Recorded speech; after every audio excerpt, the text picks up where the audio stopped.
Okay. Halliwell Review Committee for the meeting of August 17th, starting this evening at 7:05. First item on our agenda is roll call.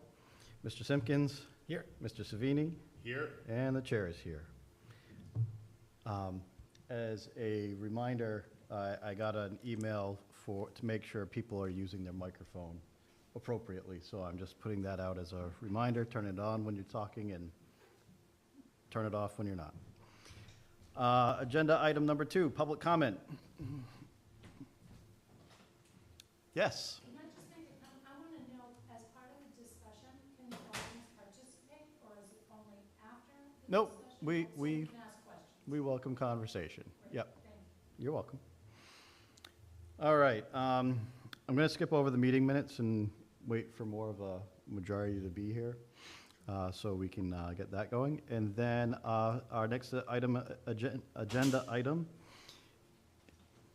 is discussion, consideration, and action, BH+A update. We have Rachel Young here from BH+A, so I will turn it over to you.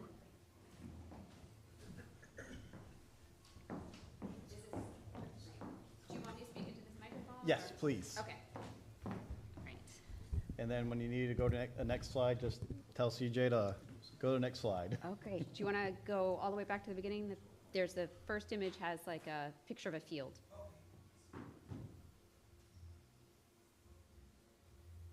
There, it's the center. Yeah, that's fine. We can do the PDF. No, we can do the PDF. That's fine. It's no different than the PowerPoint.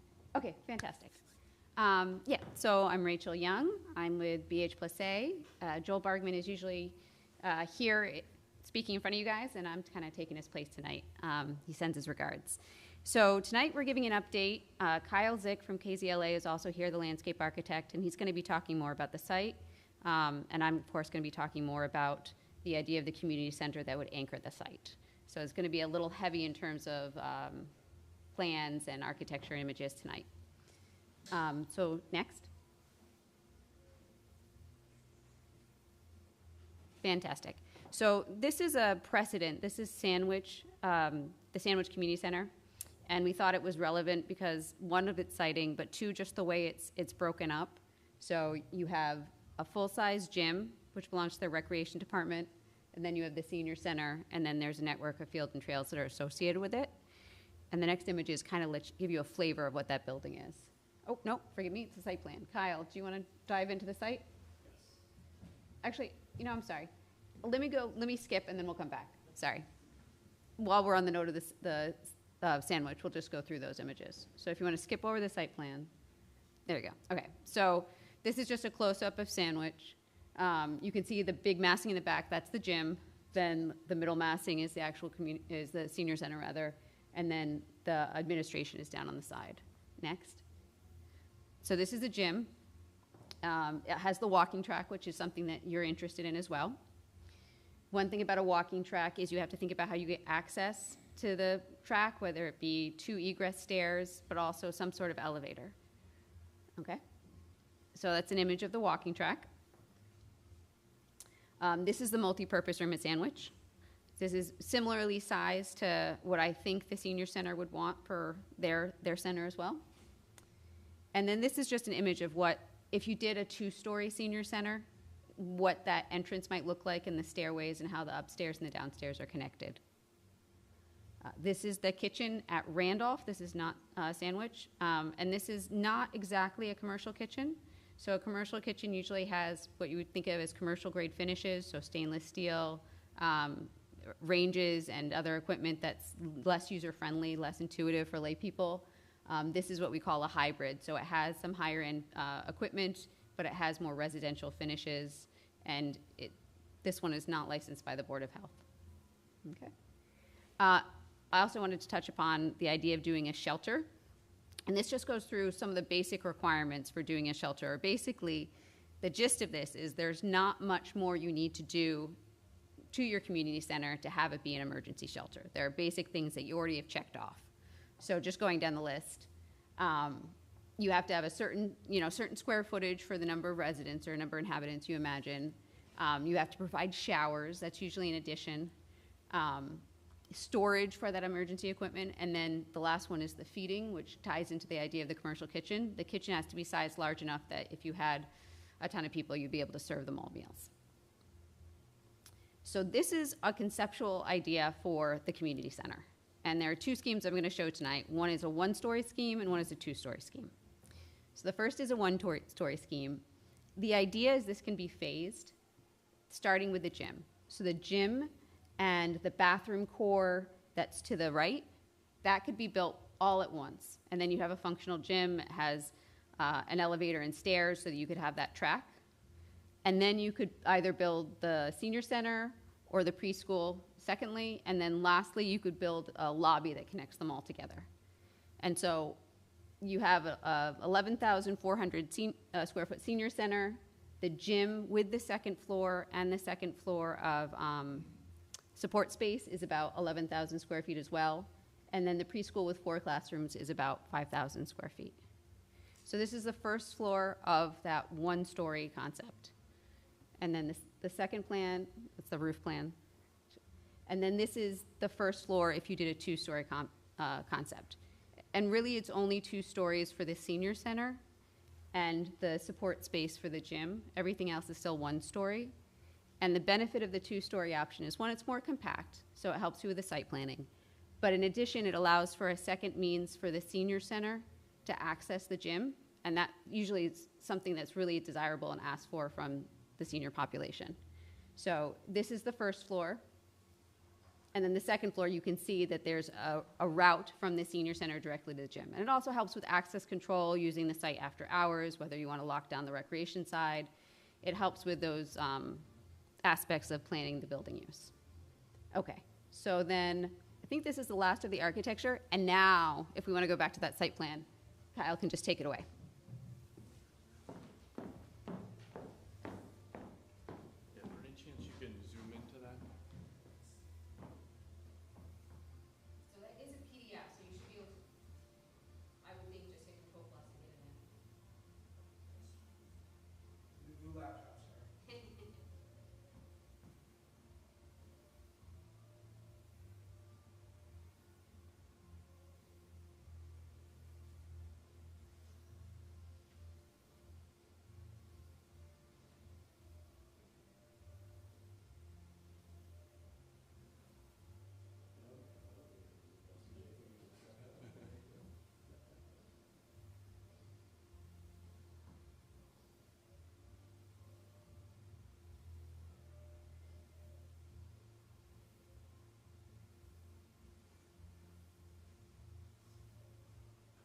I think that's good.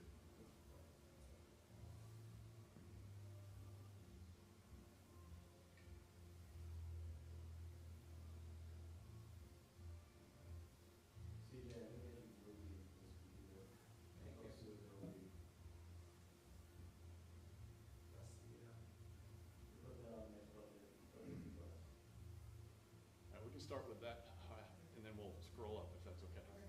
All right. So, Kyle Zick, landscape architect with KZLA. So I'll orient you to the site, starting with the northern half here. The dashed line with the arrow running down the middle there is the driveway. And that's coming in the same curb cut that you have today, same driveway for the most part. The other thing I should point out is the bright blue shapes. You see like here or here, those are wetlands. And we've added those since the last generation or the last version of the plan that we did. Those are the wetlands that Weston and Sampson did for you all previously. And it actually tightens up the site quite a bit. There's a lot more wetlands than Rhode Island GIS indicated on our last go-round. So there'll be some implications that I'll show. So then coming down, Rachel just mentioned the building site plan. So yep, there it is right there. So the thought was that you come down the driveway, and at the bottom of the driveway, you're presented with the building. Easily oriented for all kinds of events. You know, you can control access to that point if need be, but it's also the landmark. This is where we're heading. And around it, there's parking right here, and there's parking also here. And we're trying to get in between some of the wetlands to get a little bit more parking. That's a total of 110 spaces around the building. The driveway continues.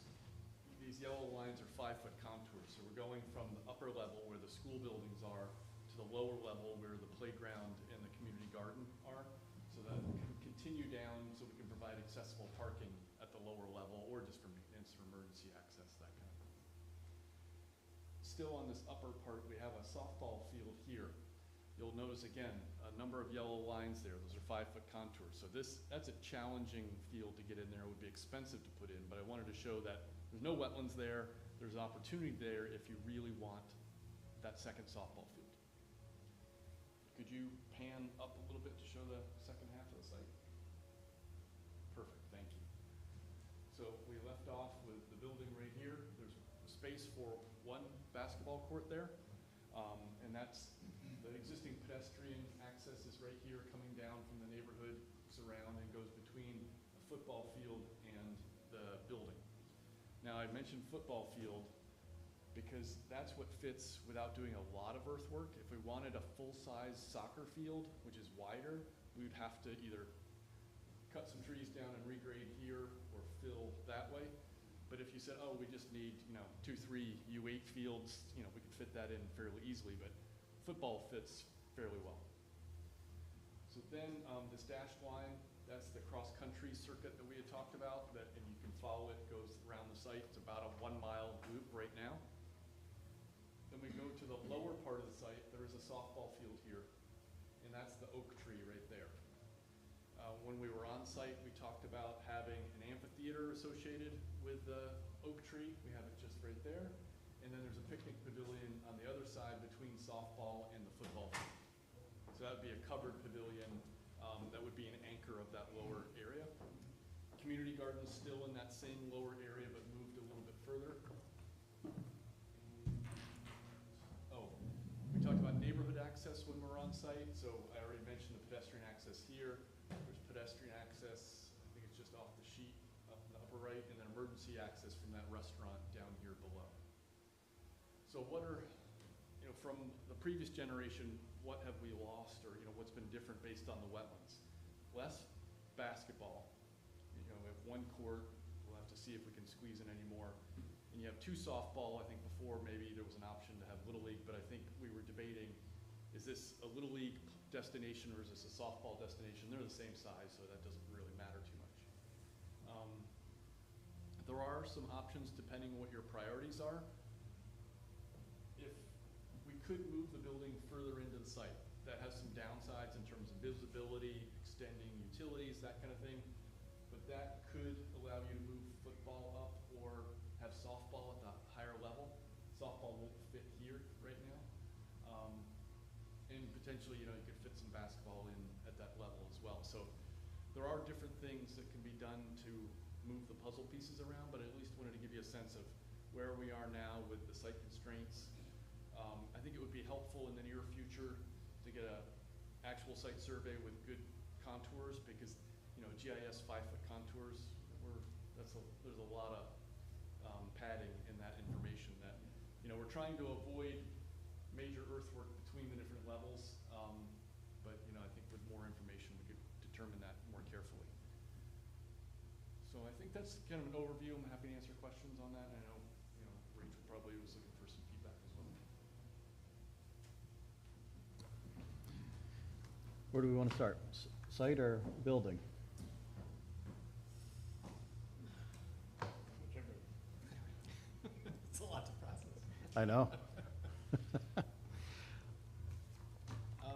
Maybe site, since that covers more. Sure. And sure. Go for it. Well, it would appear that the upper softball field won't be worth money can be better spent elsewhere. So, and we had already said that this wasn't about one sport or the other.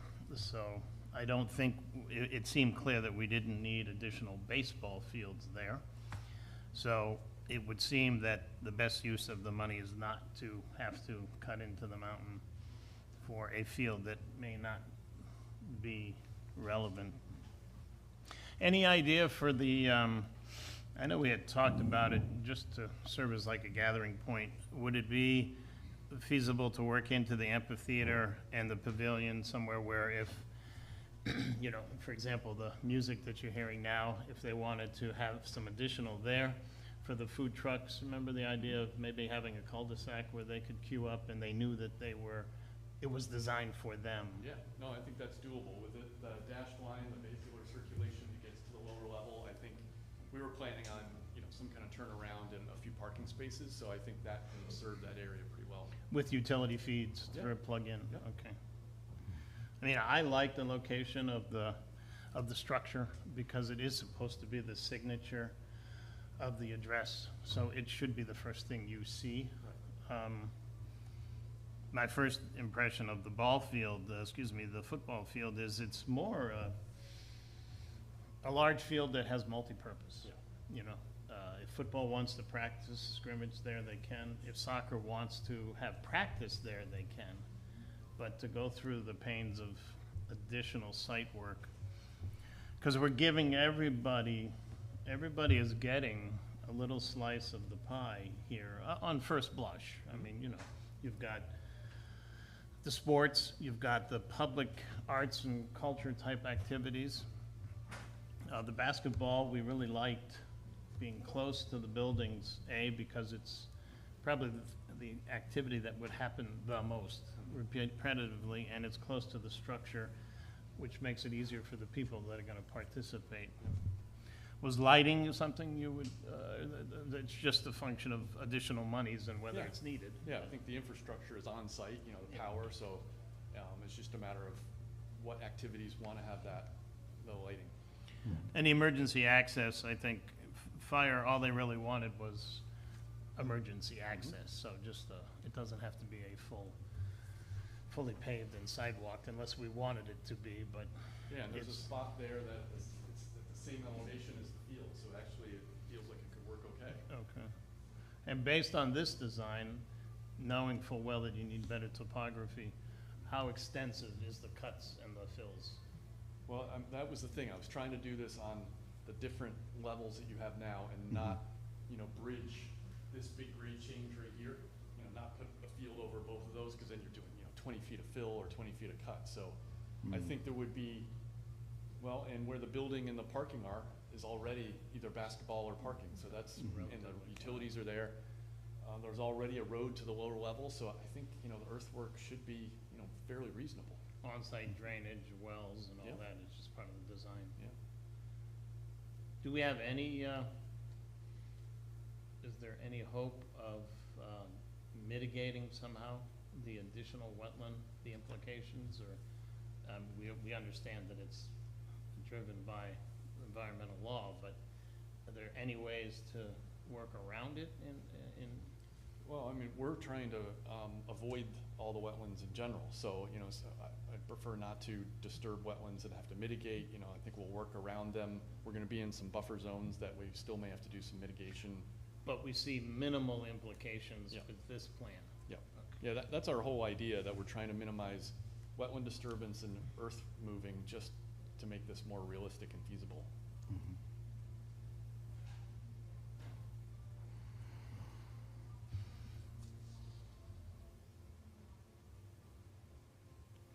I mean, I'm good with the first take. I mean, we have to study it more, but Yeah, I think, I find this plan very successful in the way that you've laid everything out. As Mr. Nigerian was saying, it checks the boxes that we've been talking about. And, you know, I know we're trying to avoid cutting and filling, but we still have, you know, a good chunk in the southeastern portion. If we needed to start thinking about regrading towards where Lindy's is, we do have that opportunity, yeah, right in that zone. If we felt like we needed to provide more recreation space or some other amenity within there. I know I won't envy the cross-country runners going up that steep grade, having done that so many years ago, but. And the other thing is too, I know we don't see it on the site plan, but there's also, could potentially be a connection to the senior living facility that's to the west of the site, right off School Street. So in that southwestern corner, there could be some additional access from the senior living there too. The other thing that I think of, we just finished up Camp Phoenix with my son, and I think they have 200 to 300 kids. And one of the things that I'm always concerned about is when it starts to pour and rain, pour. They're outside until it thunders and lightnings, and then they're all relegated to the gym at the elementary school. So I know there has been some conversations of maybe there's an opportunity to bring them into this space too, where they can utilize it. So it looks like the site can still manage the capacity to have those sorts of activities as well.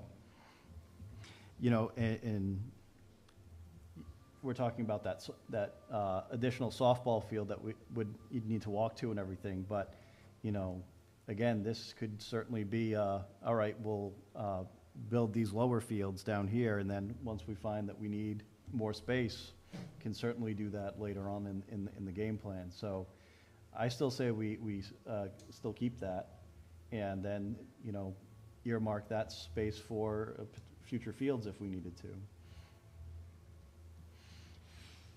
I think we can always look at, especially for field usage, kind of multi-purpose field, like the idea you know have the football field, but soccer U8, U10 could fit on there as well. You can look at baseball and softball fields as you know, possibly if they can fit somehow full size, if not maybe smaller fields for your T-ball divisions, your farm division or minors. Anything that, because I think what you've helped us point out is the amount of wetlands there and the grading there. There is a lot of land there, but without a lot of site work, how much can we actually fit there? So I think looking at fields with multi-purpose use would be good, because I know pretty much every league could use more space. So every extra field I know for the youth leagues helps out. So we'll be interested to see as this goes along what we can fit over there. So I like how you guys have approached both the site and the building in a modular way, in that, you know, it's a master plan, but any of these things could be sort of plugged in and prioritized, right? From your perspective, like service and functionality wise, like the priorities are sort of up to us, but from like a minimum viable usable site, like what would have to happen to get to this, where we could say, all right, we have a site that works, you know, we have parking, maybe, you know, part of that building is what we do first. You know, some of the smaller things, but like, you know, the driveway in, the emergency access, like what are the elements that need to happen regardless of, you know, how we prioritize everything else? Yeah, no, I think you're hitting on exactly that, the infrastructure. You know, of course, you've already got the driveway coming in. If you're gonna build the building, you're gonna build the parking. But I think you would continue the driveway to the lower level just from an access standpoint. And beyond that, you know, it's really start adding the program elements, because I don't think, I mean, the infrastructure is already there in terms of utilities, that kind of thing, drainage, water, power. It's fairly easy to keep going from there. Two questions, quick to follow up. If the upper softball field were eliminated, does that lend itself to any other design that could work with the existing grades? Well, you know, you already have the cross-country field out that way, or the track, so I think that would be, I mean, that would be unchanged. I mean, you could think, do you want mountain bikes? Do you want frisbee golf? I mean, what else could be in a wooded environment that, you know, wouldn't require the earthwork? And then there was talk, of course, with this craze on fit with pickleball. Was that considered as a possible fit? It doesn't look like we have a lot of room there. Yeah, I think it would have to be a trade-off for something That's else. what I mean. Yeah, you'd have to say, all right, you know, because I think you need a certain amount of parking for the building, so that's hard to, you know, take away from. And that football field, multi-use fields, can be pretty valuable for a lot of different reasons. So it's hard to, we could look at that and say, all right, does it have to be regulation size? It's just practice, you know, could that shorten and you add more paved courts? I didn't really want to start to squeeze in paved courts down at the lower level. I mean, it's starting to get crowded already. But you could also look and say, do we want softball on the site? Because if you didn't need softball, you could get courts on the lower level. So it's a matter of priority. Yeah. And do we have a proposal included for the higher level survey that'll give us topography to help you with? I'm your- not sure if Joel's gotten We that. reached out to Hancock to get one. You have, okay. They've reached out to get Okay. it. That's So in, you- that's in process. Okay.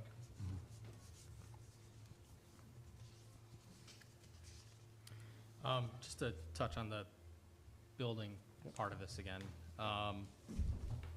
So with this site plan, obviously, like, restrooms important, right? So, say again? Restrooms are important with this, you know, whole Yes. site plan.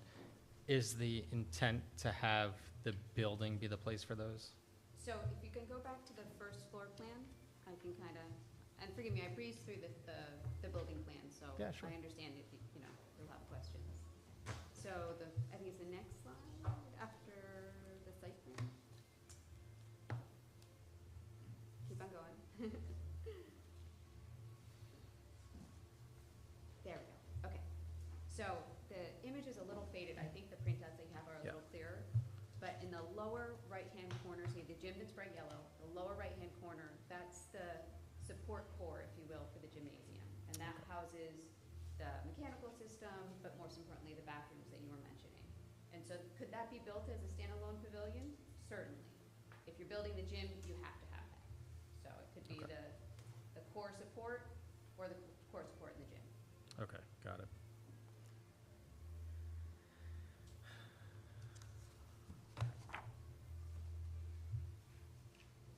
There's really three components if we wanted to do it that way. Mm-hmm.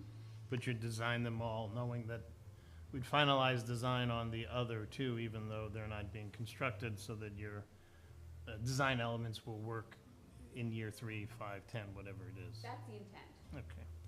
To really be thoughtful about how they can work together. One example is, so in this scheme, we're showing two different options for the second egress for the gym. So for that track that you have upstairs, you have to have 2 stairs. Yep. In this scheme, you have a stair that's kind of just by itself off in the upper left corner. And in the second scheme, we've actually integrated that stair into the senior center. So the idea would be you have that stair, you build it as part of the gym, and then you build the senior center around it, and then you don't have to build 2 stairs. Yep, and that becomes internal. Yeah. And what kind of I mean, probably the biggest savings and/or cost would be the facades and the architectural exterior components. Have you envisioned anything based on the layout and what it looks like down there and maybe the feel of the town? What are you thinking in that direction yet? You know, I think we're early in that phase, but we have a lot of options.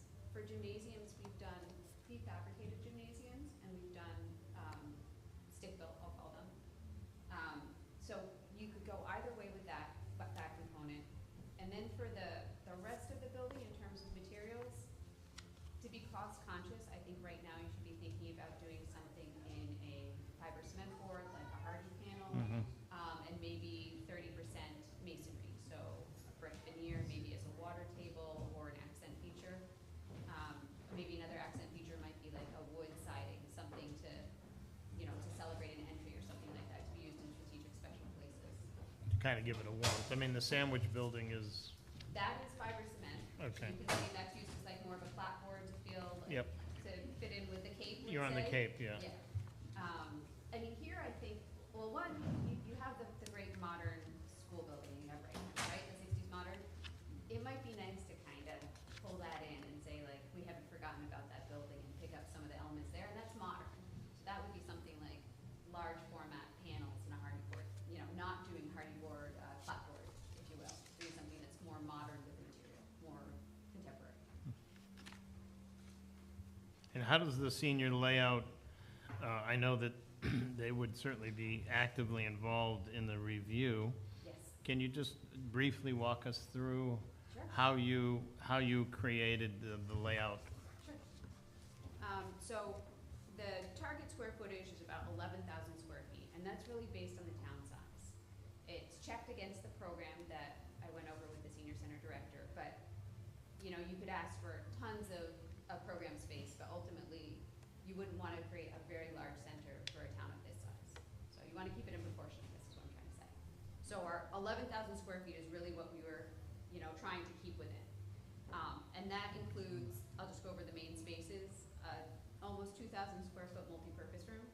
So the way it's configured there in a lecture style, that's 200 people.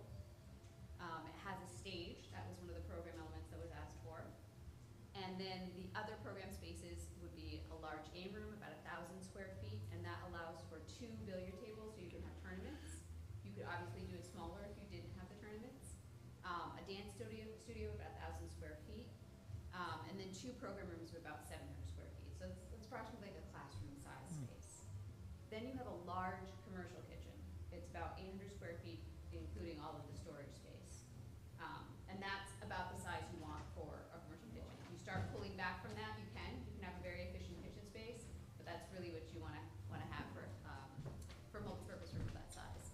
And then the rest of the spaces are really support admin spaces, bathrooms, mechanical, audiovisual, all that stuff.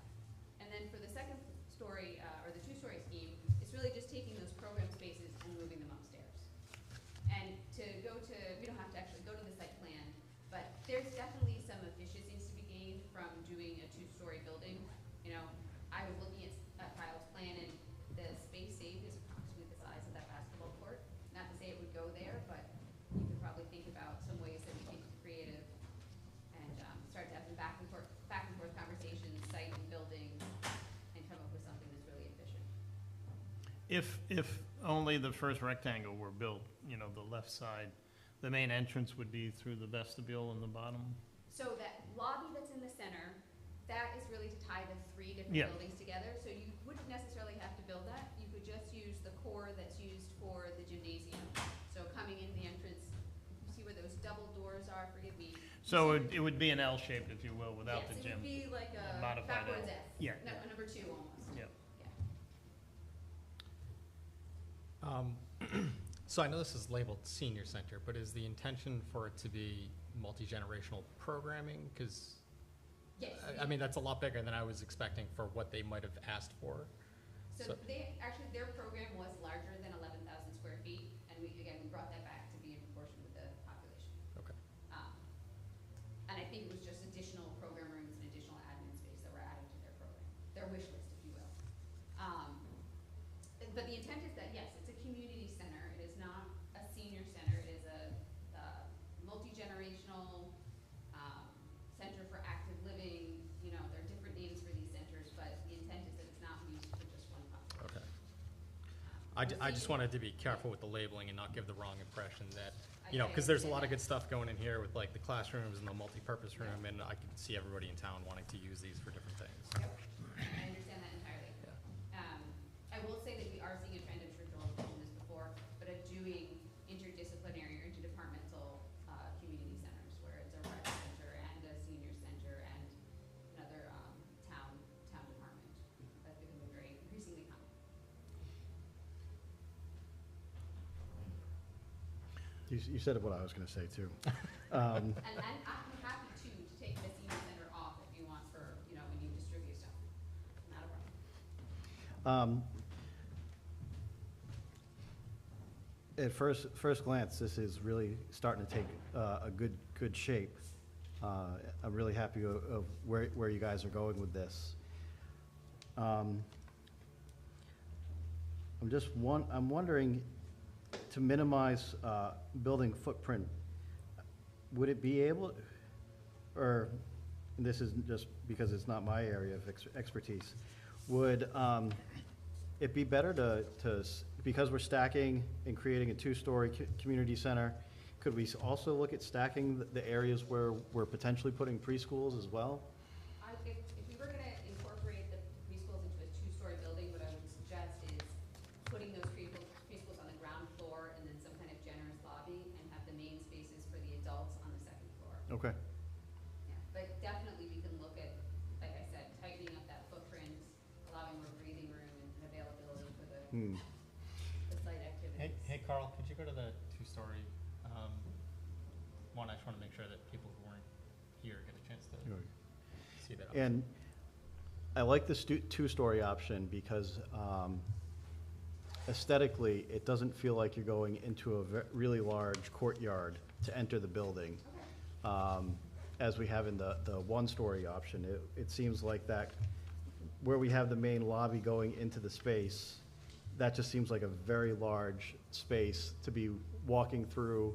And, if whatever the materials might be, we could look at doing, rain gardens or whatever, but I think, I don't know about the rest of the committee, but I certainly prefer the two-story option more than the one-story.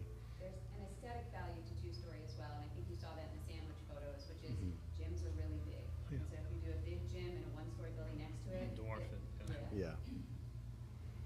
But could it not also be that we could also reduce the footprint in its entirety by adding the second floor? If we look at it with a more focused, after we've digested it, which would potentially give us more ground space, exterior space to work with. Yeah. Pickleball courts or. Yeah, or anything, but, because I also noticed that, we, with regard to the preschool, whether, there's so many things that have to be further developed by the internal powers that be. But that could just also be a large rectangular room with demountable partitions built out later if the classrooms become a reality in year 5. But it could serve as a very open space for general purposes once we get further along defining what it is we truly want. Yeah. So, And I will say the only real difference between those preschool classrooms and the program rooms in the senior center are that they have ensuite bathrooms. Yeah. You know, Yep. they're really similar proportions and size.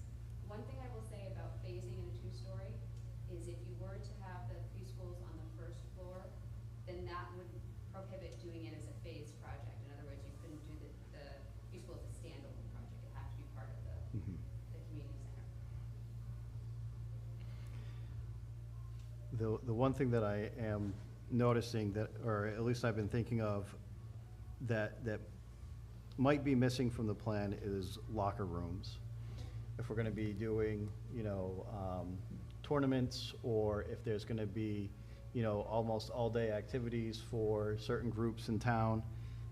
If there's a basketball, in the morning, and then there's arts and crafts in the afternoon, they might need a place to kind of clean up. And I think we had also talked about that being a part of where folks from the community garden could go and clean up if they needed to also. And it would probably be just as well to, if we're having a cross-country track, have a place for the runners to be able to go get themselves, geared up. I know it was always pretty terrible riding back on the bus after a cross-country meet, so. What would you have to, you'd have to reconfigure the right-hand bathrooms and move them to the right, because you'd have to increase the footprint, I don't think. Or I was even thinking behind, I know there's the egress stair, but in that upper left-hand corner of the gymnasium, kind of service off that, in that zone, perhaps we could look at, adding locker rooms, or even banking them on the right-hand side and just extending the gym footprint out, the 10 or 15 feet that we might need for that. One thing you also see with complexes like this, and kind of you alluded to it, is outdoor bathrooms. So bathrooms that are accessible from the exterior.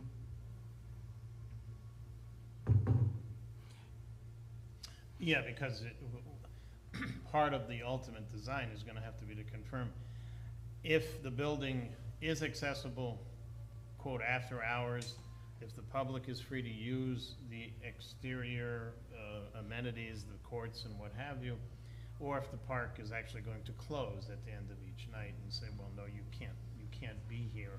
So that would play into the design of, when they're playing basketball, it would be nice, if obviously they would want access to the bathrooms. So do you have access from outside and inside, so the building can be locked, or that's part of the design part that we have to What was it like for the solidify.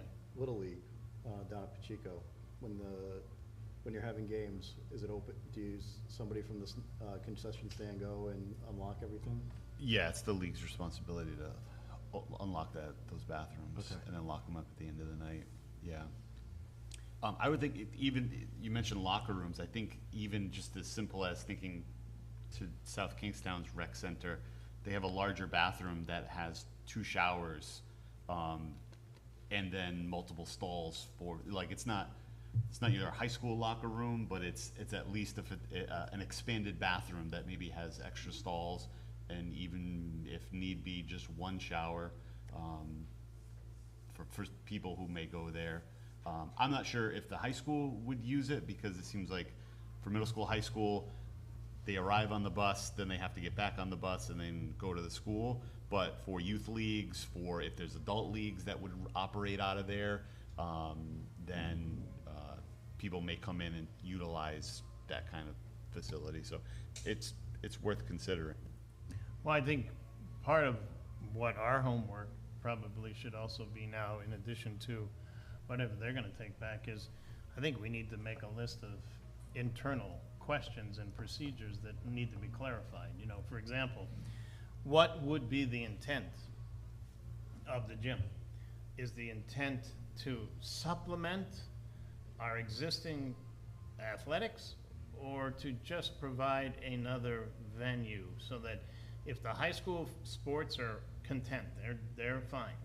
So that redefines what the gym, and now we can better understand how big it needs to be and whether it does indeed need what, versus us saying, well, no, they could play high school basketball there. You know, that, I think the design scenario is completely different, so we need to start to give them better feedback of what is the potential reality of the classrooms, et cetera, et cetera. I guess one question I would also have is, when we go out and we engage the public, if they were to ask us, have you compromised on anything? Have you not provided anything that you knew was asked for and you felt it was better judgment not to include? So I think for the senior center, there were additional program rooms that were asked for. And I think the real way to understand right-sizing a senior center is to understand what the program is for the daily program, if you will. And then you can understand, oh yeah, I have a high need for rooms at this time of day. And things like, for example, the gym can relieve a lot of that pressure. So this program for the senior center has been developed in isolation, if you will.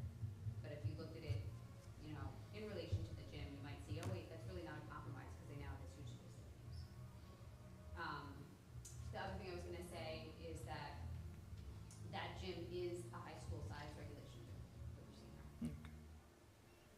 Yeah, Bob, to your point, I think the town has to decide how does it want to run it.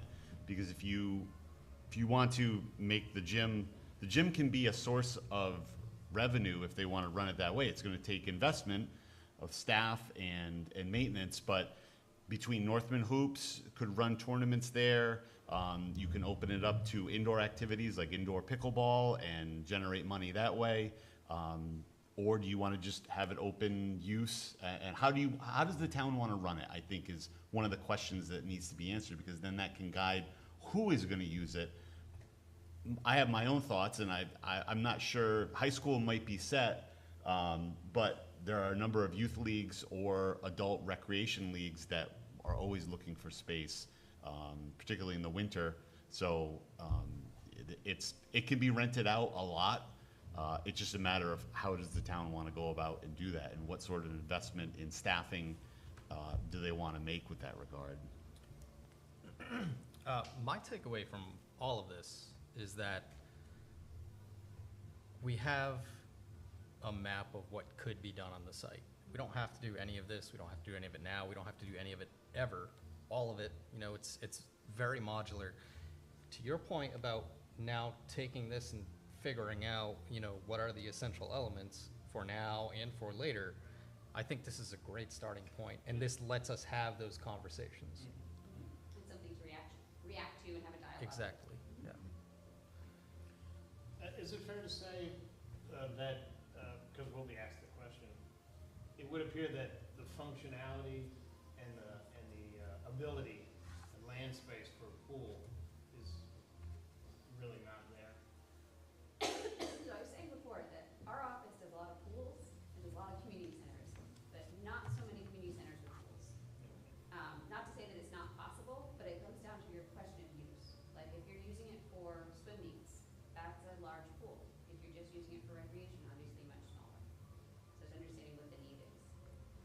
Bob, is your thought an indoor pool, an outdoor pool? Well, in this environment, the only practical expenditure that would make any sense is indoor. Yes. Of course, it's the most significant. Yeah. But then again, if we start to increase the footprint of the structure, we're gonna have to compromise on something that's already been laid out for outdoor use. Yeah. I'm just anticipating, which is a bona fide question, everybody would want to ask it if they're really engaged, and we just said that at this time, it wouldn't appear to be the best use of space. So if you wanted a regulation size pool with a diving pool, that's approximately the size of the gym you have there. So just to give you an idea, it does take up a fair amount of space. And unfortunately, you can't stack them, so. It also takes on another liability for the town. And significant What- administrative and yeah. maintenance costs. Look at what just happened in North Providence where they had the chlorine gas explosion. Oh. So, We just turned the cross-country track into a lazy river in the off-season. Yeah. that's what the wetlands are for. Pools are a commitment, they definitely are. Yeah. Where are folks watching the basketball game? I didn't see any, like, bleachers or anything like that. This is a bare bones 4-foot aisle. Okay. So if we wanted to have, maybe 8 feet for bleachers, Yep. that would just push the space out. Yeah. I would also add that to the gymnasium, just because with this being utilized mainly by the rec leagues, I would say, parents are going to come watch their kids play basketball. So that would be a good add to bring in. So one thing we were thinking too is that vestibule, or the lobby, I should say, that there'd be a large glass wall. We could really use that space also, more thinking about people like to be in bleachers and inside the space. but- Yep. Oh, I think that's a definite, because there's no hope of renting it or using it for tournaments if you don't have Mhm. the ability. And it's fair to say that you could conceivably flip-flop the kitchen so that if we wanted, if you will, the option for concessions inside, Sure. you could just reverse that layout if we felt that, if we find that it's more that we're going to actively try to rent it, then it would be wise to have the ability to provide food services if we wanted to, some kind of concession. At least have the opportunity. If the kitchen's already there, then Yeah. yeah, You could just relocate it, move it to the left, yeah. conceivably, if that's what needs to be decided. One other program element, because I see the pantry and the walk-in cooler and the walk-in fridge, would be maybe expanding that space for the town's food pantry. Mr. Mayor, how much square footage do we have over at the church with the food I pantry? would say just for storage, 12 by 400 square feet. Okay. Storage of food. And then there's a distribution area, which is the open.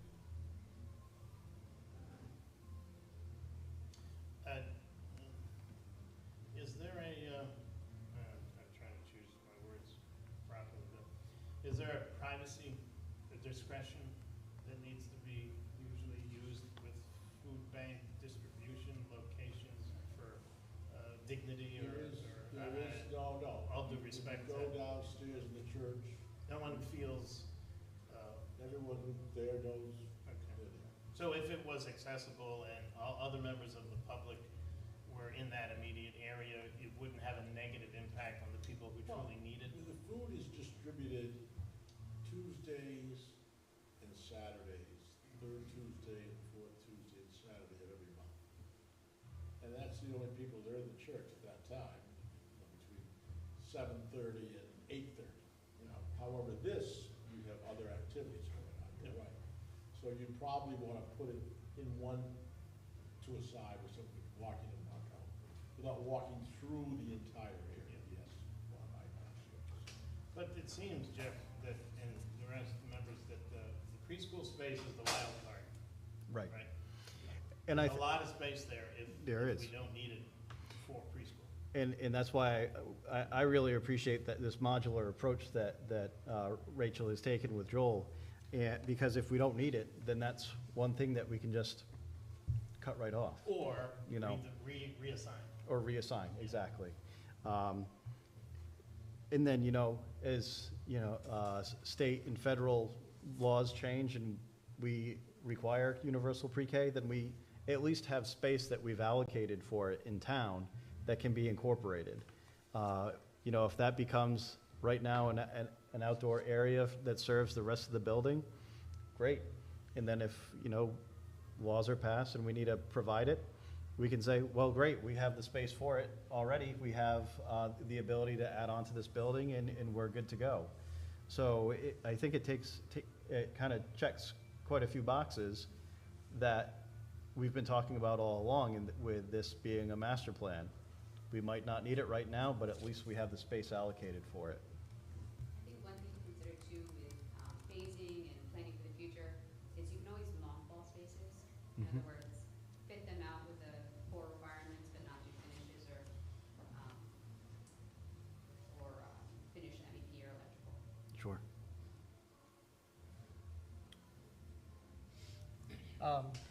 My last question is just about parking. This has 110 parking spaces. Is that enough if like this site is at like we got a softball game going on, a football game, people are in the building? I think that's just enough. Okay. I think parking is a delicate conversation because you really want to right size it. I don't think we want to be building a whole bunch of asphalt that never gets used. We've seen increasingly that we will build or we'll design in an overflow parking lot and say, okay, let's take a year and see how much we used to get, and then if we need to, and you put all the civil utilities, everything in there. It's another concept with mothballing, right? But it's just for the site. You do a little parking analysis, you see if you need more, and then you have it. Yeah, one thing that has occurred in town, down off Sales Hill, is the mosque that's over there. They have, they're putting on an addition right now, and they have overflow parking for holidays like Ramadan and what other holidays that they have massive amounts of folks coming to. But they have the pavers that have the grass that grow through them. So there's options like that that we could look at for additional parking. Yep, exactly. I guess the only other, it'd probably be easier if we had a full-size drawing, but Coming do we from the envision, if this is built, everything's built, we have a fair amount of open space down behind the amphitheater and the pavilion and all that, and the structure is there. Nothing feels like it was shoehorned, right, for both of you, both architecturally and, I mean, there wouldn't be that sense that, oh, you obviously did this because the wetlands forced you to. It'll flow and appear that this is logical. Nothing is too close to each other, but close enough that it's not ridiculous. We don't have to walk half a mile to the softball field. I think people, when they see a bigger plan, full-blown, they'll be able to better conceptualize what it would look like the first day. But we don't want to make that feeling that we had to shoehorn. And if both of you feel that we're not doing that,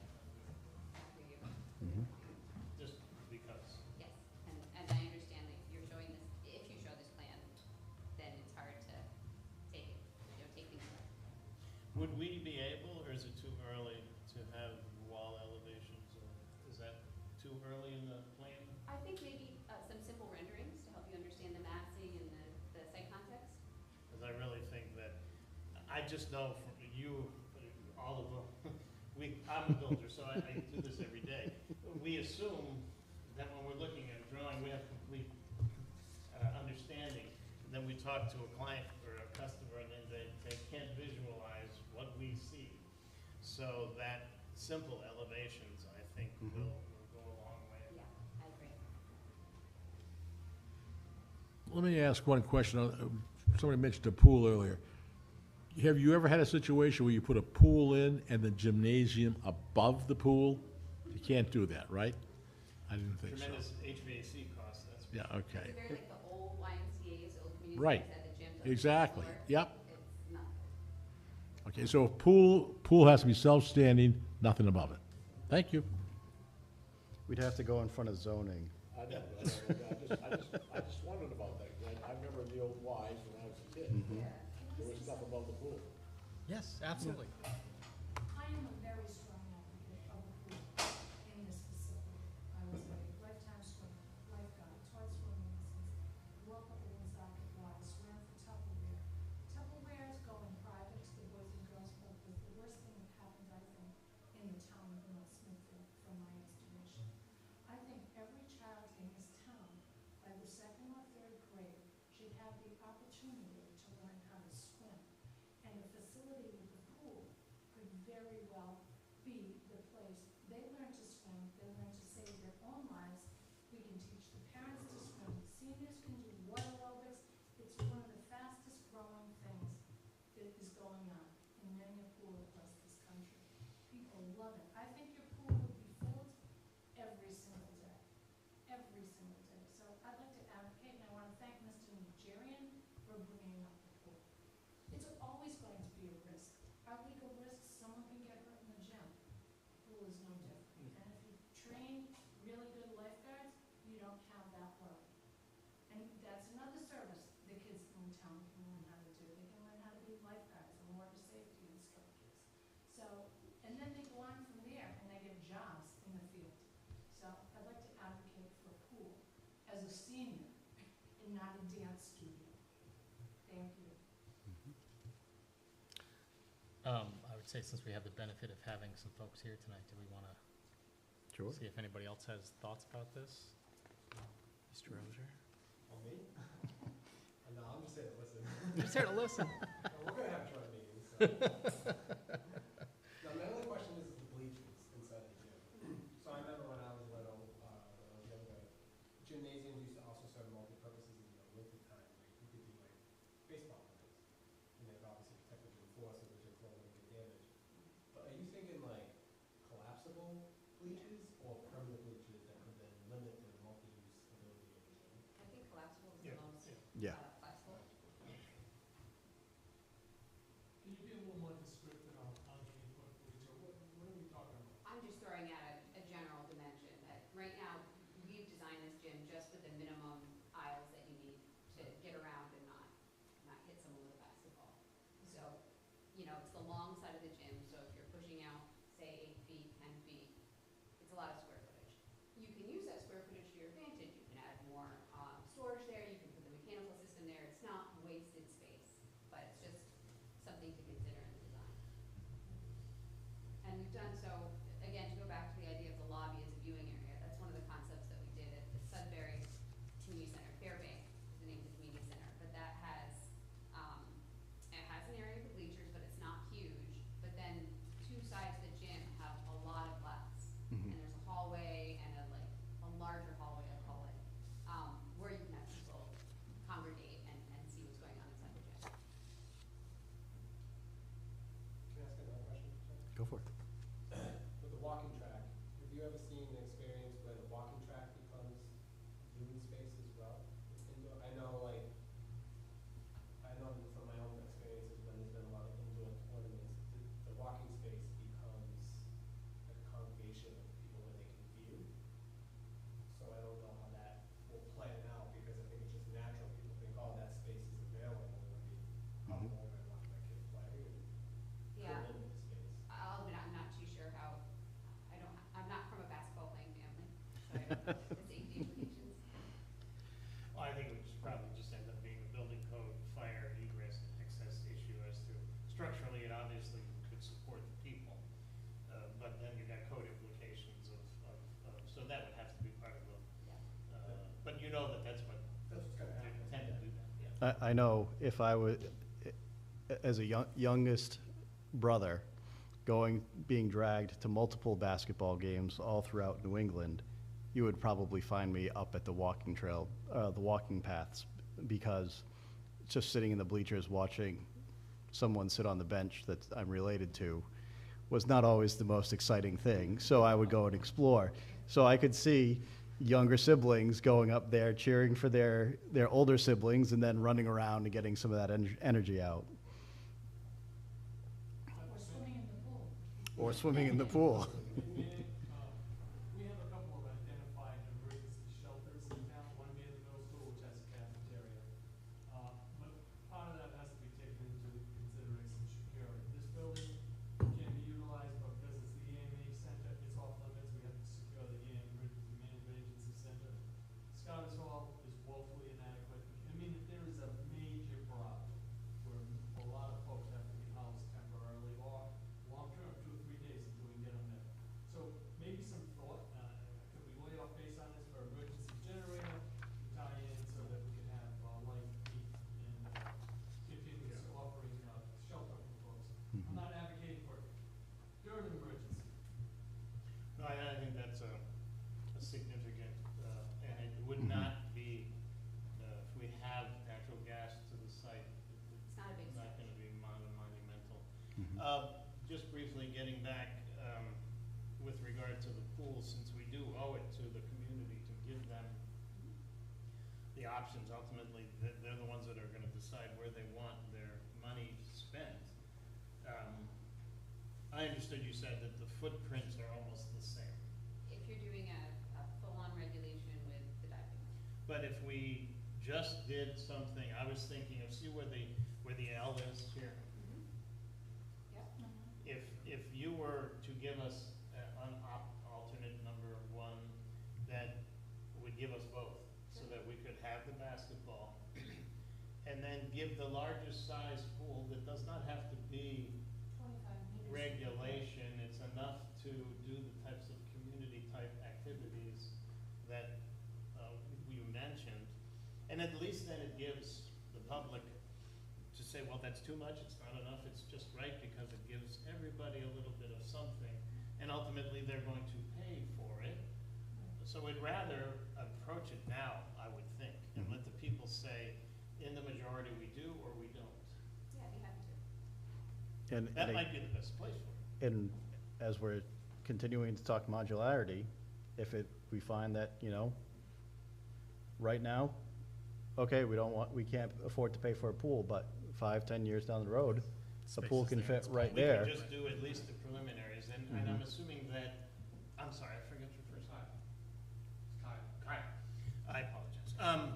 That if we were to do that, we would have to push the football and the basketball to a little bit to make up for that additional, because you're encroaching into that but that's it's doable. Yeah, I would say at this point, we shouldn't be afraid to do a little regrading here and there. Yeah. Because if we need to do some cut and fill, we're gonna have to do some cut and fill. We've done a good job so far of trying to utilize Oh, yeah. existing conditions as best we can. Mm-hmm. Well, I think what's nice is that, we are giving the people the opportunity to make a landmark improvement to the town that will benefit their children, themselves, everyone in between. Of course, it's gonna be expensive, that reality, we've wasted 2.5 years, or we'll end up wasting 4 years if we don't come to the realization that, yes, it's money.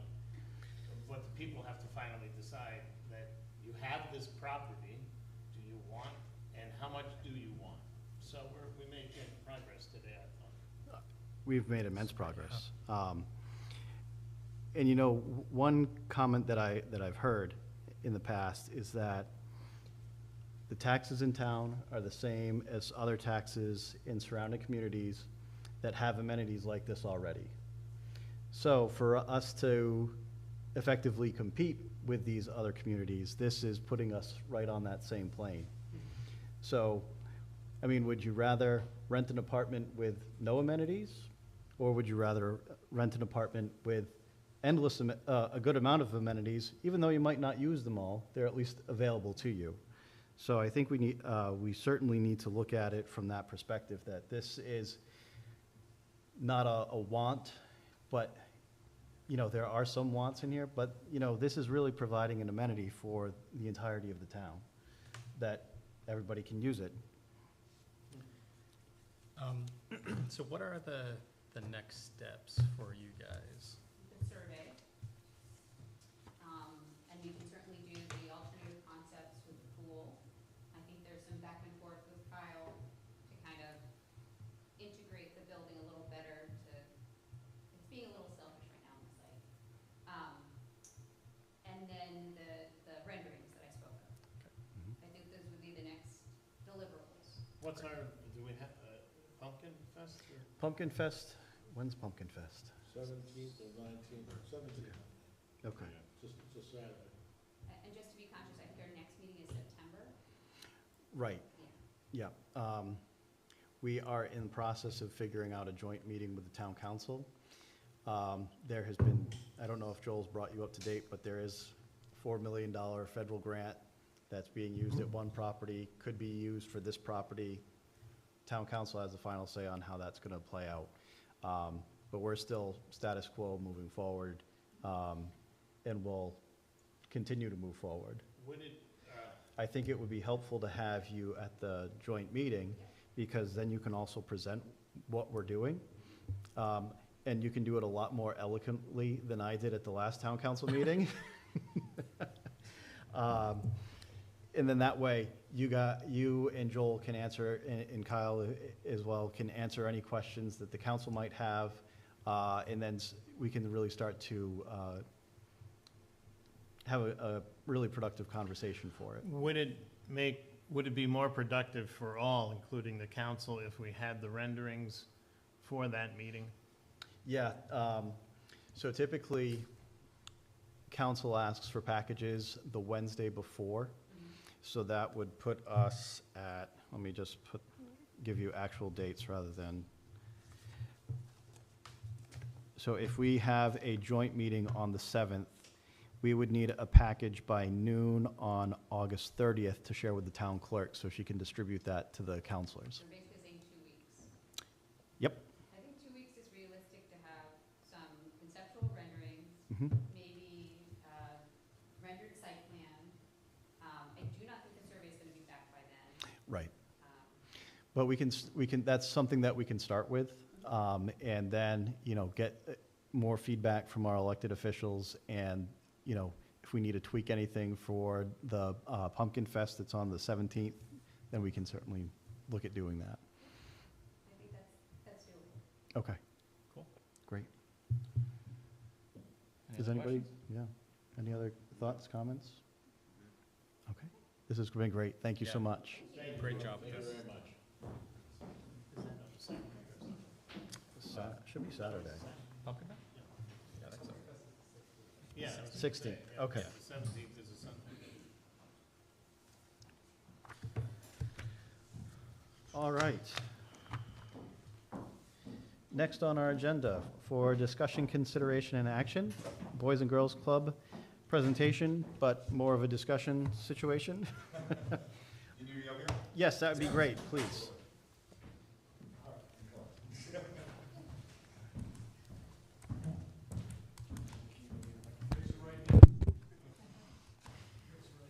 Do you want me to? Thanks for having us. My name's Gary Ribello. I'm the president and CEO of the Boys and Girls Clubs of Northern Rhode Island. This is Nick Rogers, our chief operating officer. A few weeks ago, I happened to be not in town. I was in Atlanta, and someone mentioned Halliwell, and we're doing some programs that are going to start next year with the youth in the town. I mean, this is pretty much what we do. So we wanted to come and listen to what the town's needs and wants are, and let you all know that we're a resource for any questions or experience that we've had in the past, and how we can help that make it become a reality. Boys and Girls Clubs in Northern Rhode Island, formerly two different clubs, the Boys and Girls Club of Woonsocket and the Boys and Girls Club of Cumberland Lincoln. I got there, the club started in 1956. Our Cumberland Lincoln Clubhouse was built in 1962. and then again in 1971 when the pool was built, and then a few other additions. I started with the club in 2015, as did Nick. We got together with the Boys and Girls Club of Woonsocket, just 6 miles up the street from our Cumberland location, and formed the Boys and Girls Clubs of Northern Rhode Island. One of the reasons why we changed our name to the Boys and Girls Club of Northern Rhode Island is really to make a greater impact on youth in Northern Rhode Island. If you walk into my office, we did a renovation at the Cumberland Clubhouse, and there's a picture of Smithfield, North Smithfield, Lincoln, Cumberland, Woonsocket, and there's a reason why we did that. Unfortunately, the pandemic kind of put a hold on our expansion, except for the 34,000 square foot building, as you know, that we purchased a 24,000 square foot building in Woonsocket because we needed more room in Woonsocket.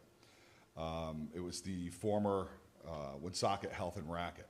So lots of racquetball courts, which I played at when, 1983, I think, right after it was built.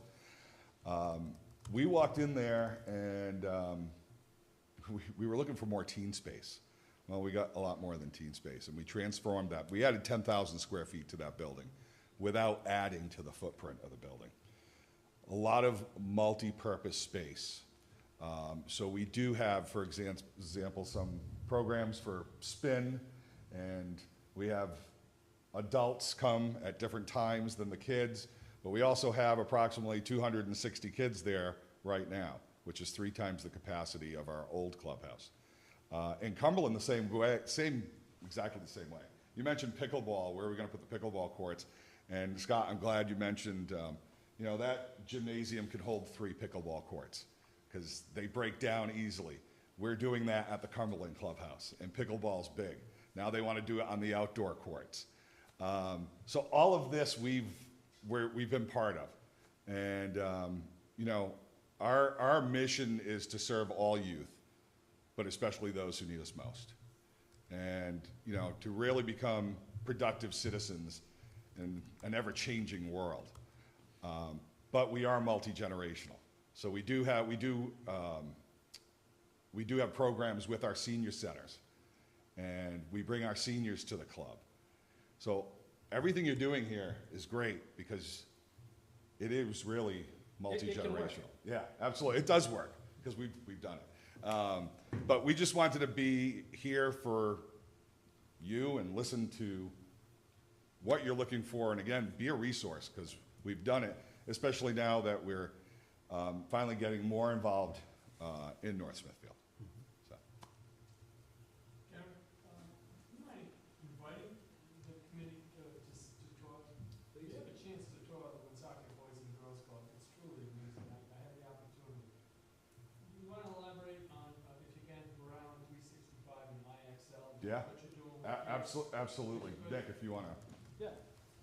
So just briefly, and then I'd love to say a couple words about this, but so recently the governor released some funds for learning outside of school. So learning 365, not 180 days during the school year. We were fortunate, we met with Paul, we met with superintendent and assistant superintendent. We've partnered with a number of towns to bring learning to kids outside of school. One of the methods we use is IXL. I'm not sure if you're familiar with it, but it's an online learning module for kids. We were the first in Rhode Island to use it. That was not a municipality or a school department. IXL, with a recent acquisition, is going to probably go public in the next few weeks as the largest provider of outside of school learning modules in the country. Our kids routinely, as part of their daily curriculum, do ELA and math.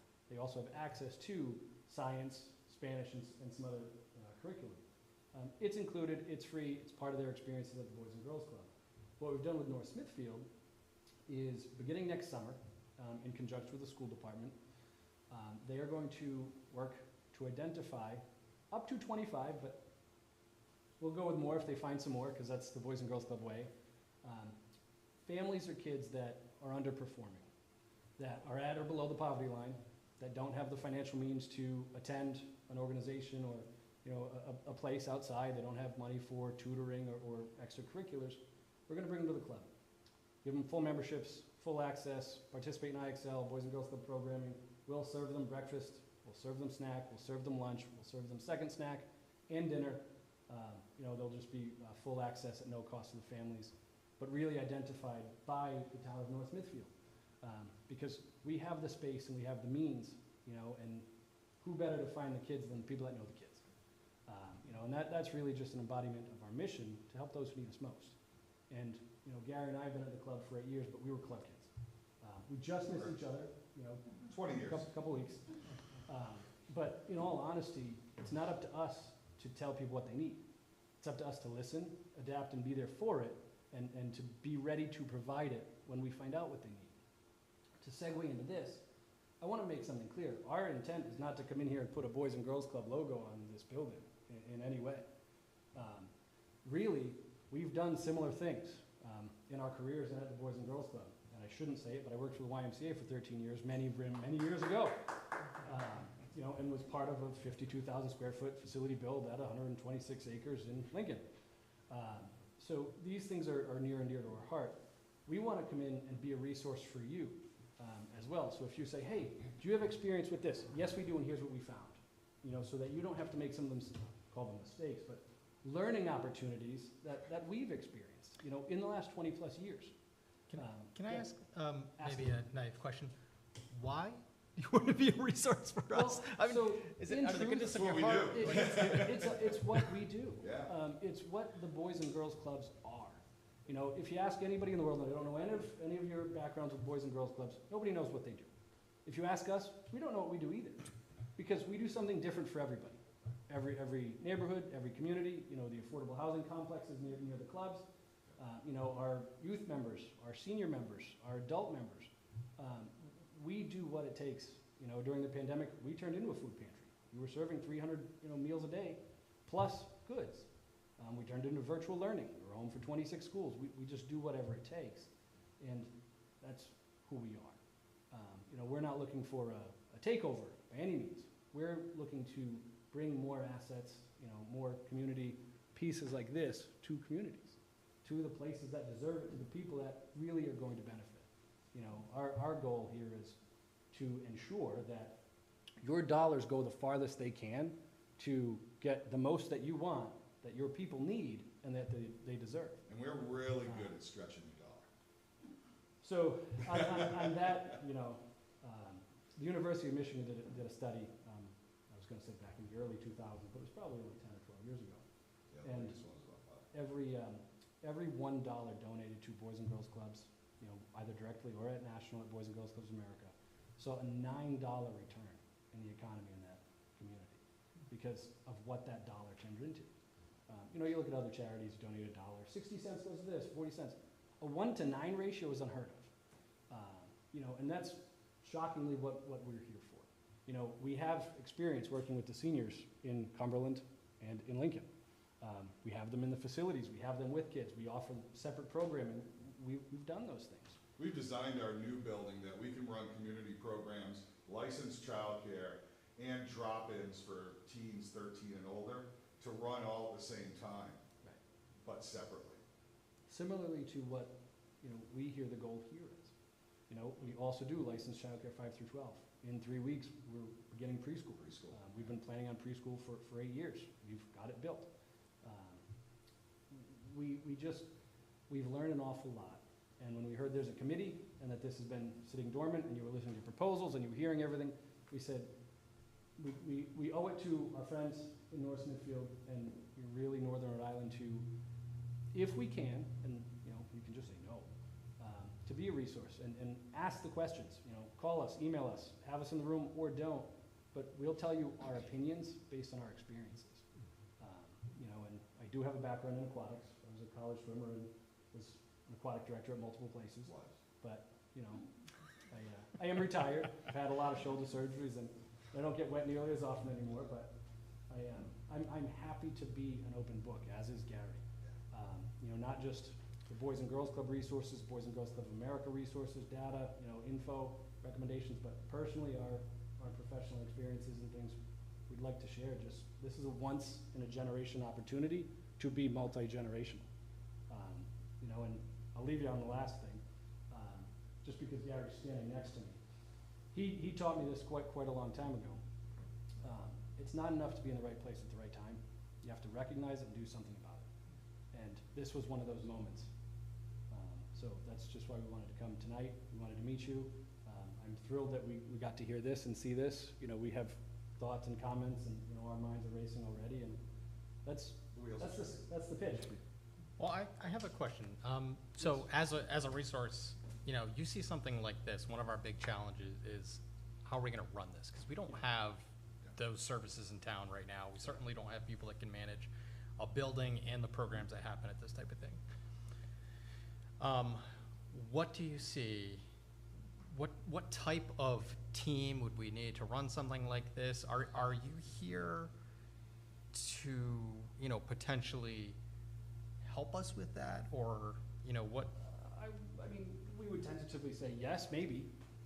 You know, that's not our intent. You know, we do run clubhouses, we do run facilities, we have front desks, we have hallways, we have things, right? I would say most municipalities don't have the means or the staffing, you know, or the budget to staff that front desk 7 days a week. You know, until 8 or 9 o'clock, and on Saturdays and Sundays. You know, towns don't work that way. One of the things to consider is maybe having some hours that are staffed by town employees, whether it's Parks and Rec, whether it's Senior Center, and I don't wanna call it take turns, but designated space and time. When I see, you know, this entryway, that lobby, you know, if that's the main door, that's excellent. If part of the building is running and the other part isn't, you still need somebody working that main door. If members of, you know, a team are accessing it and the senior center or the program space is off limits, that needs to be secured. It needs to be locked out, needs to be separate, needs to be inaccessible unless access is granted or staffed, right? So just things to keep in mind. A general front desk, open to close, is very difficult to staff, very difficult to run, And we know impossible that. to train, you know, because that person would need to know Parks and Rec rules, senior center rules, the hours, the programming, the rentals, you know, and it's a difficult, you know, bear. So those are just thoughts.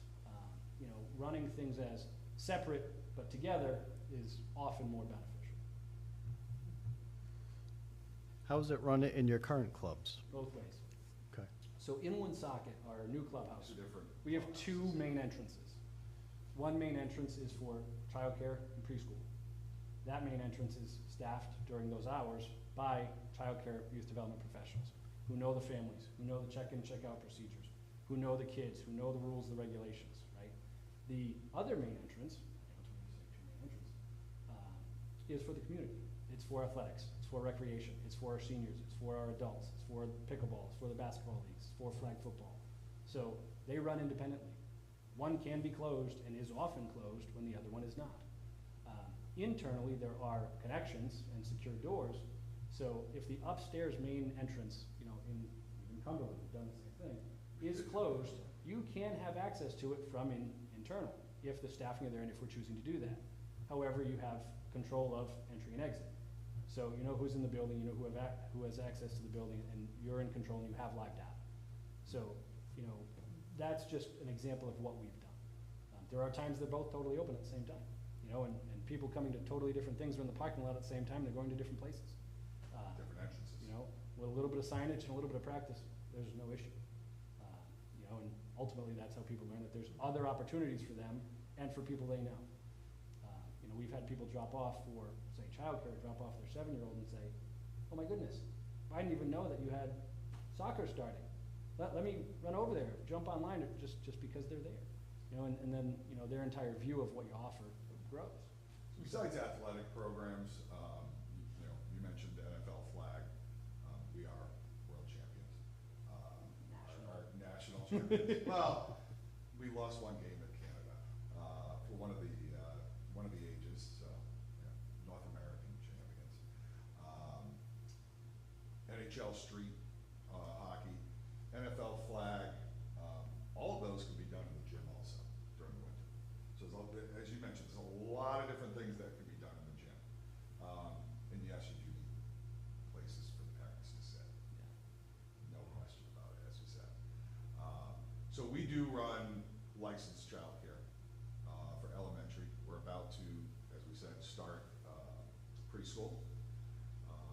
But, you know, the Boys and Girls Clubs have always been a place to come after school, and now, in, you know, later years, I mean, I drove my bike there, you know, played pool. Actually, the pool table in our Cumberland clubhouse, which I won't get rid of, is the same pool table that I played on when I was a kid, just so happens.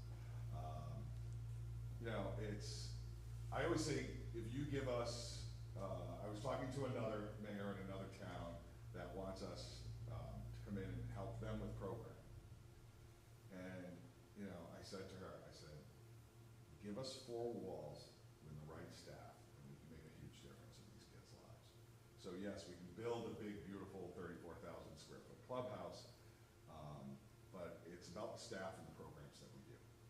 We've got that experience, whether it's STEAM or athletics or swim.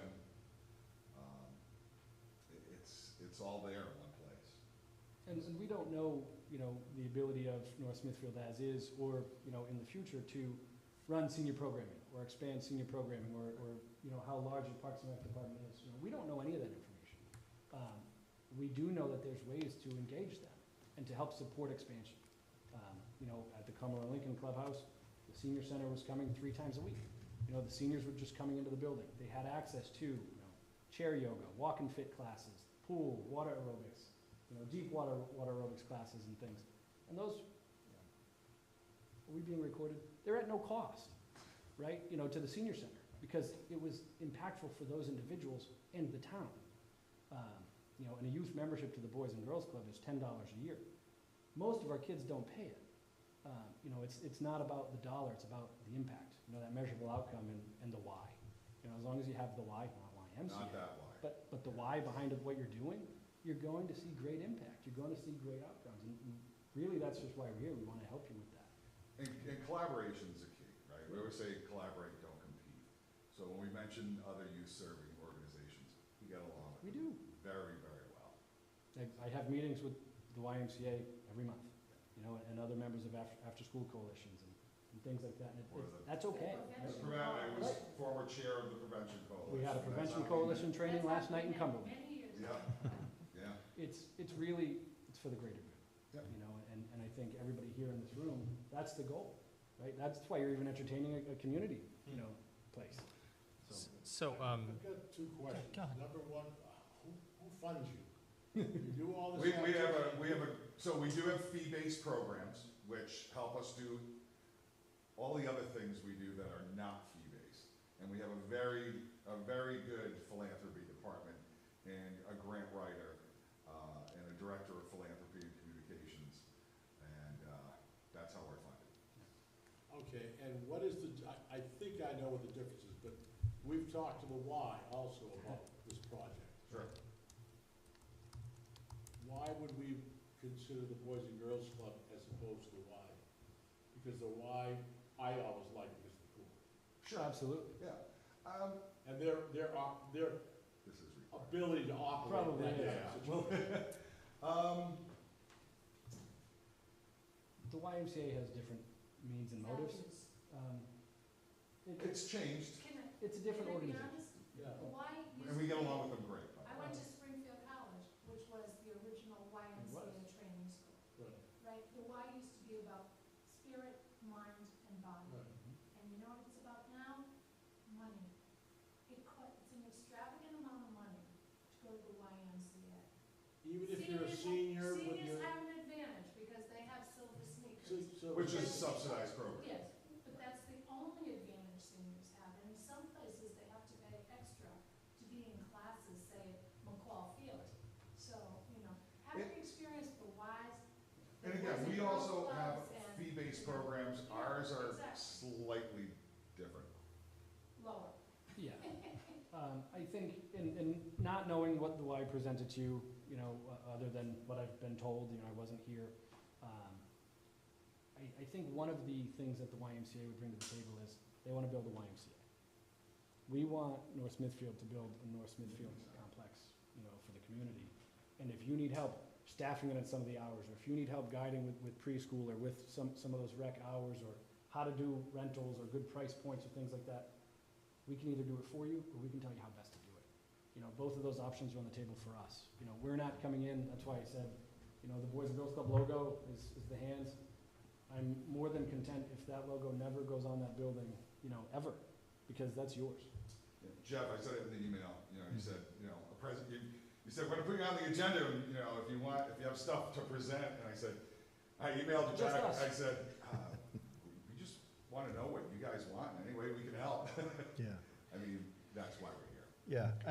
Yeah, right now, what we're facing as a committee and as a town is really, as Chris said, staffing and how to run a building like this, because obviously, right now, you know, as every town always finds themselves, budget and money is the final say. Same thing with us every day. Yep. Right? We're a nonprofit. We have a mission, but you also, being a nonprofit with a mission, you also have to have a business acumen, so you can continue that mission. So we absolutely get it, because we see it every day. Yeah. And, you know, we're trying here to provide something for the town folk, residents, that's needed, and also, you know, something that's for everybody. And as I said earlier, we're providing an amenity for this town that we don't currently have. You know, as Mr. Mao has said, we have talked with the Y. If you wanted to look at, we're on YouTube. So I think the presentation was a little earlier last year. So from what I'm hearing, it sounds like the comparison is really apples and oranges for what you guys will bring to the table and what YMCA might bring to the table for us. And I'm not sure what. And whichever one you prefer is Yeah. fine. You know, we're not saying theirs is wrong. Right. I think for us, it will be finding the right fit. Right. You know, do we want to have a group that it helps advise and gives us guidance? Or do we just want to be able to build a building, hand over the keys and say, please run it? And, you know, whatever that We negotiate. can do both. Yeah. That's up to you guys. Yeah. Well, That's not our intent. That's But- not, but we right, that's can. not our intent. But I think in fairness, you know, clearly your presentation was genuine, sincere, thorough, but I think it also left us with a lot of questions. Absolutely. So in fairness to the Y, which we only had one meeting with, I think it would be beneficial, or the best use of your time and ours, which we just expended, for you to generate a memorandum of some sort. Absolutely. That would be presented to us that we can absorb, that kind of summarizes your presentation. The idea that you could serve, we all know, it would be fair to assume that consulting is something you do in an altruistic way for the benefit of the community, and that's wonderful.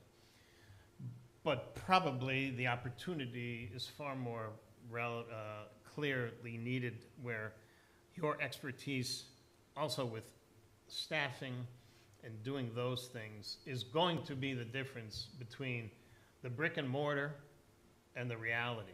It may look nice on day one, but if we don't administrate it properly, it will become a legacy other than what we wanted. It's not sustainable. So you have the ability to be very impactful, just as the Y does. We're not casting any dispersions on anybody. This is actually, we should embrace it as a wonderful opportunity. You both of you came here, the goodness of your heart, straightforward with your presentation. You're not hiding anything. And the Y did the same. They saw an opportunity, and of course, you see an opportunity. And opportunity is wonderful if both benefit. So I think you need to tell us in writing what we should think about that you can be of benefit to the town through us. And then that will give us another thing to consider, because this is the issue. We all know it. Once we get past the blueprints and the shovels in the ground, it is the administration and the programs. And I mean, I agree, Paul. Yeah, I'd love to see, I watched it as I was driving by repeatedly, your construction in Woonsocket, so yeah, I would enjoy walking through. Slow. Well, that's the nature of the Yeah, we business. closed down that building 6 weeks before the world shut down. I remember, yeah, your timing was a bit Is off. this the only floor plan you've looked at? Or have you had With the current design, yeah. Yeah, this is our first go-round Yeah. is with the master planning, so. One thing to remember, if you want some advice, I know that section here was referred to as a senior center, but if it's really gonna be a community center, the community is not just gonna be the basketball court and the senior center. You have to make, I would suggest that the senior center be able to be used for multiple purpose. And at that point, and I hate to say this because I know you don't wanna get bigger, in size-wise, but I know they were saying, you know, we've made it the size for the town's seniors, and maybe I'm wrong in repeating that, but if you're gonna make it, you might need a little bit bigger if you're gonna make it for, I mean, you know, I don't know if you have community rooms that people can, Not come really. to. No. Like, Not no. really, no. So, these are the things that you might wanna, There's many meetings yet to be had. yeah. I, I'm just, again, this is what we're here, I mean, this is, we've been through it. In 8 years, we've been through a couple of renovations, creating a ball field out of something, the old Berkeley Oval. And Cumberland was, I inherited that project when I started. That was fun, but it works well, and that's a multi-purpose. So we designed it so there's a baseball field, and that there's a football size field that's multi-purpose attached to it, so. So we talked about staffing being a challenge, which is an obvious one, but the bigger challenge before we get to that point is funding this, right? Sure. The town has a small grant that might Yep. give us a couple rooms worth of, you know, whatever, but how we get to this point is the question. Right. So you've done this, you just mentioned building the new facility a couple of years ago, right? Yeah. We raised, so this facility, just so you know, was supposed to cost just under $4 million. It actually cost just under $7 million. Again, closed down the building just before the pandemic. Costs went way up, but we didn't stop. What we did do is, within a year and a half, or so, maybe a little less than 2 years, we found $4.5 million. Well, that's where I was going with my Did questioning. you get a winter jacket where you just put it in and you find the $4 million? The question is there an opportunity to partner with the Boys and Girls Club to find $4.5 million, whatever it is, to help us fund this with the expectation that you guys would be a part of running it? To be blunt, I mean, Yeah, that's where I absolutely. see this potentially I going. mean, our first meeting, actually our second meeting this morning, was with our grant writer and our director of philanthropy, and we went, and that's what they do, they look for grants. So they had found a couple that they're gonna apply for the club, for the Cumberland Club, actually for the pool, because our pool broke, we have to build a new one. It's $1 million, by the way, for in the same room, so that, you know, the pool's already there. It's about $1 million for a pool half the size that we had. We did have a 25-yard. We're gonna create some additional athletic space. Going with a smaller pool, the only thing we won't be doing in that pool is swim team, but we can use we have another pool we can use for the swim team. You can practice your speed, Johnson. Exactly, right? 2 laps is one and the other. Well, one thing about the pool, and again, ask a million questions, you know, send us emails, whatever you like, anytime. And we'll leave your contact information if you don't have it. But, you know, our pool, we learned how to swim there. I swam competitively there. I swam competitively in college, you know, it's near and dear. That's competition, right? That's not learning to swim. That's not the life skill. That's not senior aerobics classes. That's not those things. The impact in our pool was in the shallow end. Right. You know, in all truth. 90% of the activity in the pool, the birthday parties, the rentals, the free swims, It's all you know, in the our summer childcare kids, our summer camp kids, it's all in the shallow end. So what we're doing is making a half pool that's 37.5 feet long. So it's large enough if somebody did want to count the swim laps, there and back is now 1. And easy to walk in. you know, Also, easy walk-in, easy entry stairs for seniors and back and hip and knee issues and ankle problems. But it's all shallow, you know, in that 3.5 to 4.5 foot range, so that you can still jump in if you're a kid, you can still have a lot of fun. There's lower risk if somebody did dive, even though it'd be no diving allowed, lower risk of head injuries. You know, once you get in that 3.5, even 4 foot, you know, that's when they'll happen. 4.5 feet lowers the risk, just the impact and the angle. But so much thought and time and energy, you know, and resources have gone into trying to come up with what meets the need of our community, our kids, our seniors, and our adults. And that's ultimately what we've determined. You know, and the cost to run that pool is going to be roughly 50% of running a much larger pool, with 90% of the return. And we increased the size of the shallow end, because, as you probably know, our pool was, like I said, 25 yards. Right. Well, a third, now we're going a full half. A third of it was shallow, about, not even. Right, and then a third Because then it is the starts to slope, really- and you can't stand or teach on it, you know, and the kids can't do it. That's when they tiptoe and they get stuck in the deep end, and then you had the 9.5 foot deep end. So those things, that section of the pool was continuously empty. But, you know, back to that collaborate piece, yes, learn to swim things are phenomenal. We actually rented out our pool at the same exact time we were running our Learn to Swim program as another private Learn to Swim program, because there was water and there's a need. And if somebody wants that curriculum, please, absolutely, you deserve to have access to it. And if you'd like our curriculum, you deserve to have access to it. You know, and we're friendly with the instructors, I'm friendly with the owner of the company, and it's absolutely, you know, it's not competition. And people would say, I can't believe you ran swim lessons at the same time they ran swim lessons in the same pool. Why not? Right. Both classes were full with waiting lists. You know, I would have loved it if somebody else came in and said, hey, we want to do something, we'll take that little square in the corner. You know, and that's just how you have to operate. And could we run and staff a facility like that? Of course. We have them, we do them, we have the experience with that. So too should, you know, the senior center department, you know, the Parks and Rec department, they should all have stake in that. You know, in my humble opinion, it shouldn't go private. You know, there can be a private element and support and a true collaboration, but I don't think it has to be one or the other. You know, I think it can even be hours, it can be scheduled, it can be days, it can be a true, you know, collaboration to bring the most impact to people and make it sustainable. But That's the main community center.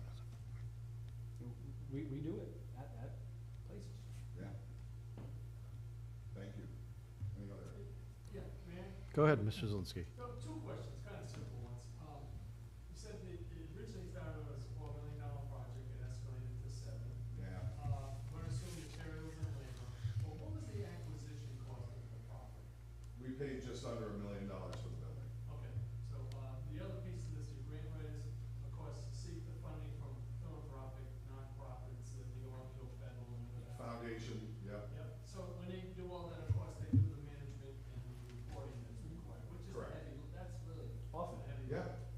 So it would be nice for the grant writers, well, with the town seeking a grant writer, but, certainly after the committee looks at this and makes recommendations, town council's gonna make the decisions on this. Yeah, I think collegially, you know, would be a good thing.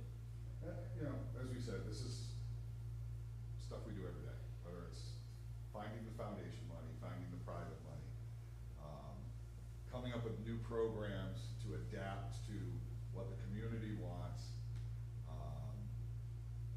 That's what we do. That's what we do every day. I mean, a great example, and I apologize, I ended up speaking for so much longer, but when the administrator brought up gear funding, Yeah. you know, that money goes to the town. It doesn't go to the Boys and Girls Club. And we partnered with more than just North Smithfield to get money into their communities. We actually partnered with Lincoln, And Barville. Barville. And we submitted proposals on behalf of Woonsocket to help their progress. Yeah. Because it is what we do, and we have the language, and we have the, you know, curriculum, and we have that knowledge, and that money doesn't go to the Boys and Girls Club. Ultimately, what it does is, the gear funding specifically, it's going to those municipalities, and then going to services for the kids from those communities. You know, some of which our staff will be serving, some of which will be coming to the clubhouse. You know, in Lincoln, we'll be going to the Parks and Rec department, bringing IXL Learning to their summer Parks and Rec program, you know, in conjunction with their staff at their facilities. You know, it's what do you need? Can we help you do it? And, you know, philanthropically, it's the same. And like I said, we look for it. I mean, one of the conversations we had, we talked about how we wanted to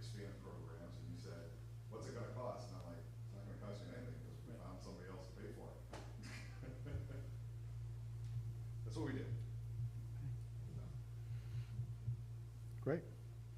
Well, thank you for coming out. Does the board have any other questions for these gentlemen? Thank you very much, gentlemen. Again, we absolutely have an open invite, and you have my email. Yep. We'd love to schedule a tour, so you can see what we did with an old racquetball court. Sure. You know, we make my architect says we make his life easy, because we design it, and then we go, here, can you just do this for permittable prints, please? May I suggest if you're gonna talk over the kids are there, because it's almost, we're getting back to school time. It's vibrant, it's exciting, I mean, I'm kinda jaded. I wasn't that day. It's quite a tour. All right, great. Definitely take you up on that. Thank you. I just want to bring up one thing. I want to say how multitasking and how wonderful this group is at the Tech Boys Club, because not many people wanted to take on a state opioid response grant. And the Blackstone Valley Boys and Girls Club received three $10,000 awards from the Woonsocket Prevention Coalition, which I was a part of, to work with kids to avoid drugs. So, We've been, you multitask. we do, we multitask, it drives my wife crazy, but yes, we multitask. When we're done, we Great job. All right, great. Well, thank you very much. Have a good night. Nice to meet you. All right. I am going to jump back to item number 3, just so we can get that off our agenda. The review and approval of draft meeting minutes from our July 20th meeting, site walk-in meeting, and also our August 3rd meeting. So if you have those, take a minute, look them over, if there's any adjustments that we need to make. If not, I'd look for a motion to approve. Motion to approve. Got a motion to approve and a second. All in favor? Aye. All right, thank you very much. Item number 6, discussion, consideration, and action. I left this on just for, based on tonight's meeting, if there were any other discussions that we needed to make recommendations to town council this evening. I think we're in good shape right now. I don't see any motions that we need to make. I understand that they heard our motion at the last council meeting about appointing a town council liaison, so that will be on the agenda on Monday night, this coming Monday night. And then we are working to schedule a joint meeting with them. The town clerk has asked that we look at Thursdays, so I was thinking that Thursday, September 7th, as we told BH+A, which would be our next regularly scheduled meeting, would be an appropriate time to have a joint meeting with not only town council, but also potentially the multi-generational advisory committee. So then that way, we can put to bed this discussion of where this federal grant funding may end up. And then we can continue as we have been, with or without grant monies. But we're still doing this master plan regardless of where that funding lays out. So other than that, that's all I have for the evening. So then our next item on the agenda is adjournment. So moved. We have a motion. Do we have a second? Second. Oh, look at that. I took a breath, I was waiting. All right, all in favor? All right, thank you, everybody. Now that we're